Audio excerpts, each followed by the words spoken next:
My name is Jeremy Nolan. I'm the lead organizer of the Historic Green event. Okay, that way I can communicate. I'm from Kansas City, Missouri, but got rolled into all of this through several people locally here in New Orleans, as well as local to me in Kansas City, who knew each other and have been working with the Neighborhood Association for the last 5 months to plan a 2-week event over spring break, inviting students from all corners of the nation to come down and participate in. We're working with homeowners on projects that they need help with. We're also working on deconstruction projects and reconstruction projects. And then spaces, we're doing rain gardens and community work, doing tree planting. I'm Jody Wilson, and I'm here with the University of Minnesota. We're a group of architecture students. We started doing Gulf Coast work right after Katrina, and a lot of students have been spending the summers in Biloxi, and when we heard about Historic Green, we started coordinating with them and collaborating, and we got a group of 17 students together. A lot of them are down here, just to get that awesome community engagement and learning experience that you really can't get a whole lot of other places. So it's really a nice opportunity for the kids to learn about all different aspects of the community and apply what they've learned in the architecture field. So. Hey, my name is Melissa Broadmarkle, and I'm from the University of Minnesota as well.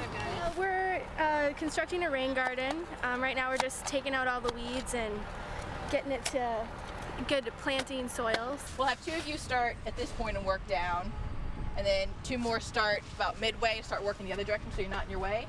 And a rain garden is more of a shallow depression where you excavate out 6 or 8 inches of the soil you have in place, and you backfill it in with a little bit of compost, and you put native plants in there. And what that does is a stormwater that flows to that area, it gives it a spot to pond for short term, 24 to 48 hours tops, infiltrate through those native plant roots, which are 20 feet deep in a lot of cases, into the 1-inch turf grass we have now. That allows the storm water to infiltrate to the ground instead of running overland. It also gives the pollutants somewhere to go. The native plants break that down. The soils and the microorganisms within the soils break down the pollutants. It also has a lot of aesthetic benefits. Attracts bees and butterflies and birds, as well as being colorful flowers for residents' neighborhoods to appreciate and enjoy. Mike Refson from the University of Minnesota. It's good work. It's good to get our Minnesota insulation burned off, so it's a good time. We're all going to be fairly sunburned by the end of the day. And we all came down here because we all wanted to do this, so hopefully we can help them make a big impact, because University of Minnesota, we're pretty tough, so.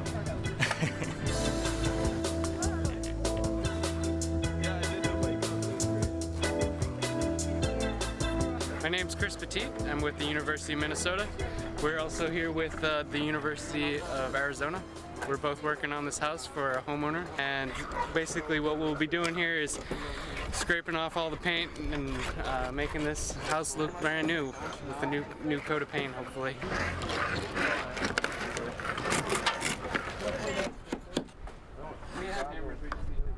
I am removing all the nails and staples from the house so we can get in and kind of scrape everything out. Need the hammer? So we can get everything done, taken care of, smooth, so we can get a nice clean finish. I'm from the University of Minnesota, so nice little trek down here. We checked the weather, and it was like -3 yesterday. It was nice and warm, yeah. We're happy to be down here, trust me.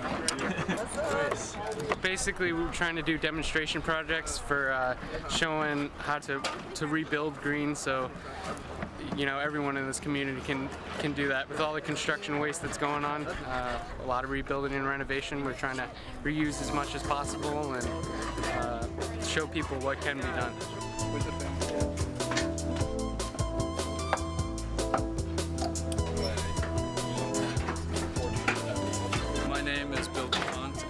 I'm a professor of architecture at the University of Texas, San Antonio. Okay. So does this all need to be moved out? Yeah, all this stuff is going to the dumpster.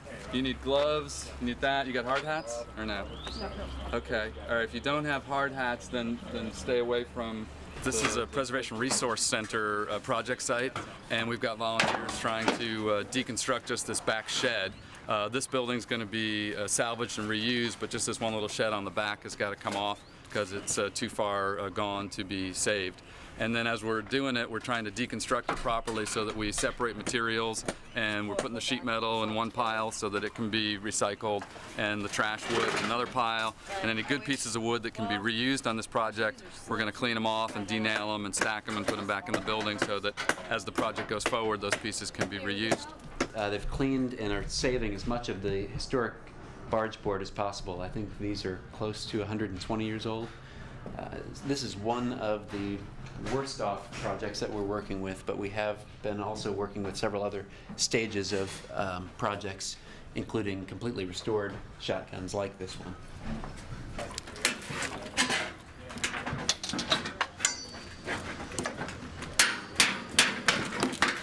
There's all kinds of good projects and good people and good volunteer efforts that have been going on for a couple of years. And there's a couple more years work left to be done.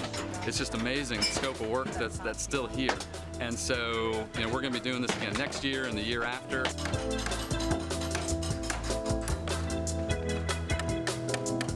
My name is Ryan Hogard, and I'm from Manhattan, Kansas. This was an opportunity for us to come down and give back to the community, do something a little bit more than just sit around and plan. We could actually put our skills to use, and being a carpenter, that's anytime I get to do something with a hammer and nails is a good day. We are nailing boards so that they can be reused in another building process. Yeah, they kind of sort through them, and then we denail them, and then they kind of get, I don't know, sorted to be used elsewhere to reconstruct.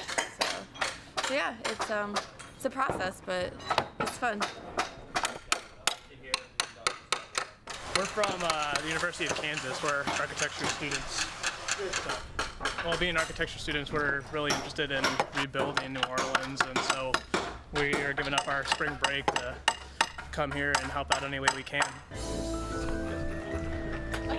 You know, the house has got so much architectural history and value to it that you see what could be, because some of these houses have already been put up and have already kind of been restored, and you see what the potential is, and the people here are just so nice and so friendly that it's like they deserve it, you know. The flood didn't happen by anything that they did. It wasn't their fault that the water came.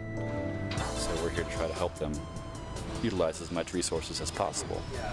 We think the gas is shut off here, but we're not 100% certain. This isn't a job that's just going to be finished up, you know, anytime soon. There's a lot of work to be done, and so we've got to keep people coming, keep the volunteer effort going strong in order to make that happen.